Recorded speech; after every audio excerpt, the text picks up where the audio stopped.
Halo, Assalamualaikum warahmatullahi wabarakatuh. Selamat jumpa kembali dengan saya di channel Mahmud Tajinan.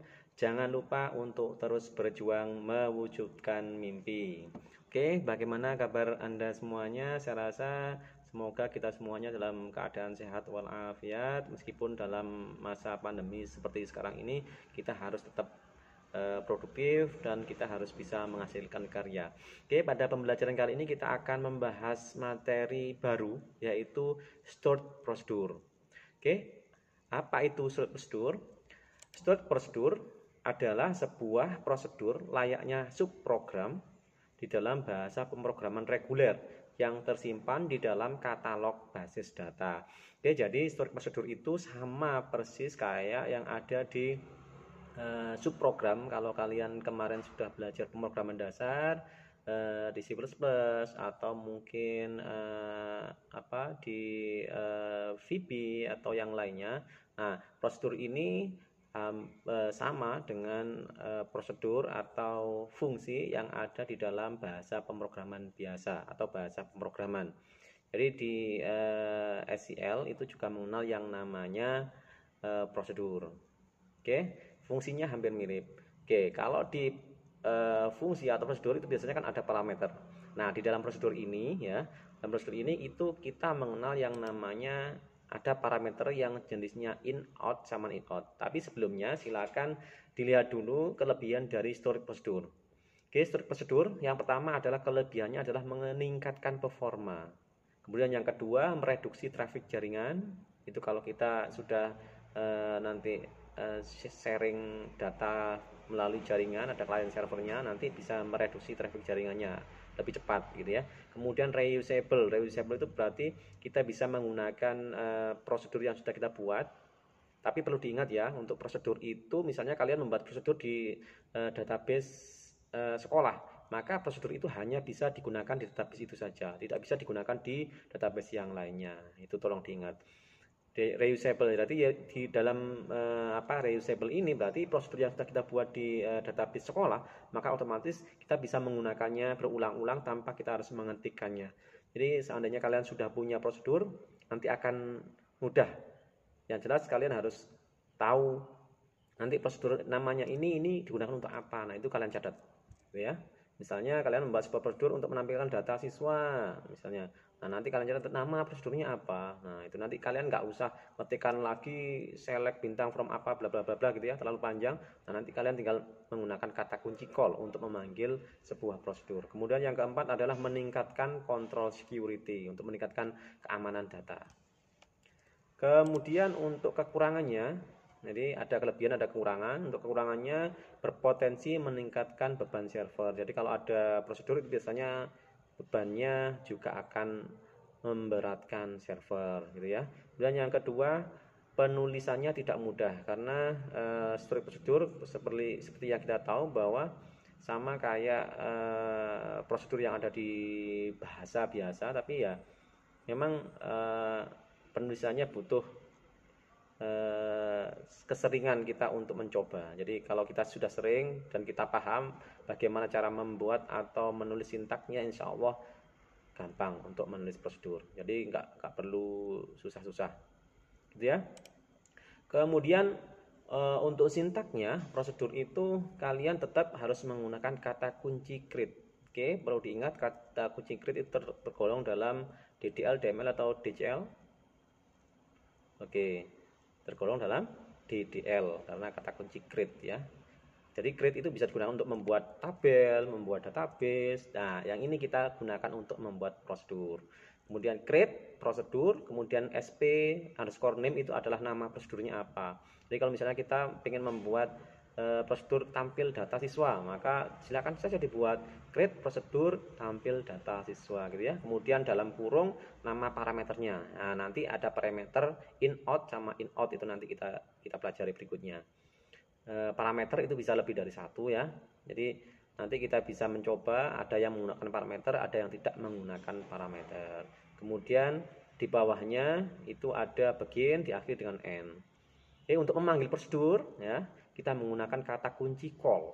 Call, kemudian nama prosedur apa, kemudian diakhiri dengan titik koma. Gitu. Oke, nah ini jenis parameter di storage prosedur.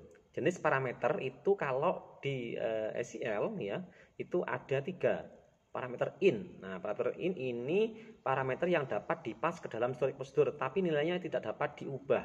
Jadi kalau in ini parameter yang khusus untuk diberikan ke dalamnya prosedur, tapi nanti nilainya nggak akan bisa kita rubah karena sudah kita direkomendasikan di depan. Itu kalau parameter in.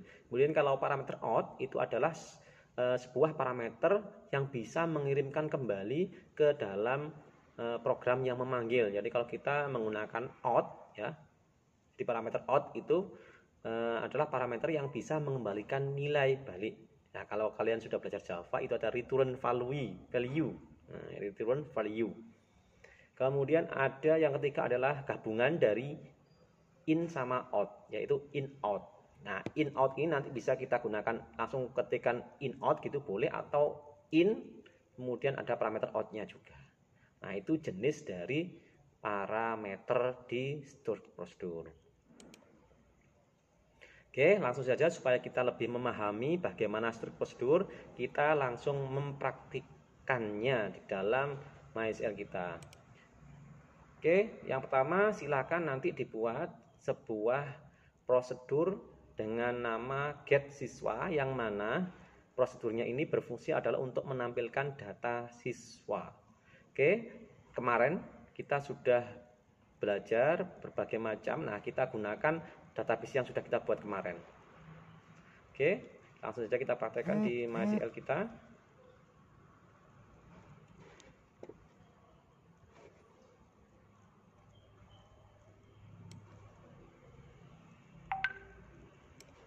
Oke, di sini contohnya adalah ada kata kunci delimiter. Ya, kata kunci delimiter ini fungsinya adalah untuk menggantikan sementara ya sintak akhir dari SQL. Maksudnya apa?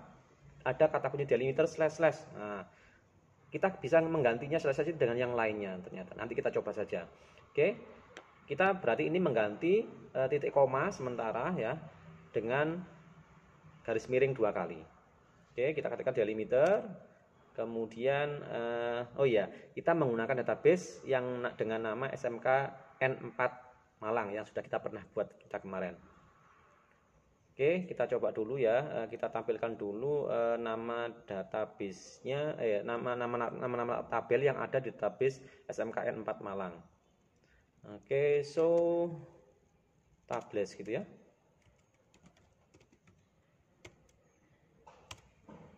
Oh sorry. Nah ini titik komanya sudah berganti dengan garis miring 2 kali. Nah itu fungsi dari delimiter.